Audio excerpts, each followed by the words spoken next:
So you roll the number 6. With the yarn already on the hook, if you're not changing color, just immediately chain 1 only. If you are adding a new color, like I am, you're just going to join it into the back loop. If you're new to crochet, there's always 2 loops that make up a stitch. The first loop towards you is the front loop, and the other one is the back loop. So concentrate on just using the back loop only.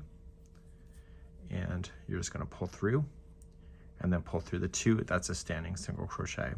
And just using the back loop only, just single crochet all the way across for the first row of this stitch. Okay, come all the way to the end, turn your work, and let's do row number 2. Row number 2 and 3 is going to be the repeat for several rows.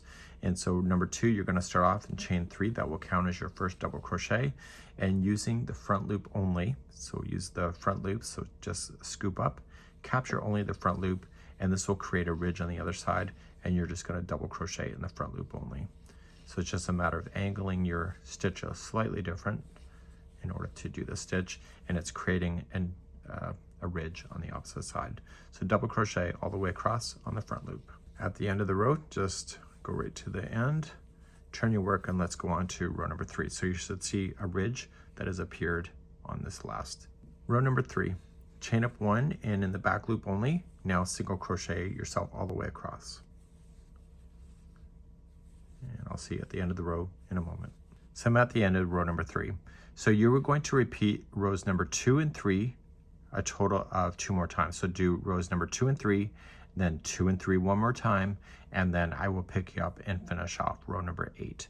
So for the next 4 rows, you're just repeating 2 and 3. I'll be right back at the end of that. So I've just completed the sequence of 2 and 3, 2 and 3. Now, I have to turn my work around to the wrong side to finish the final row number 8. And in row number 8 is chain 3. And then it's a double crochet on the front loops only.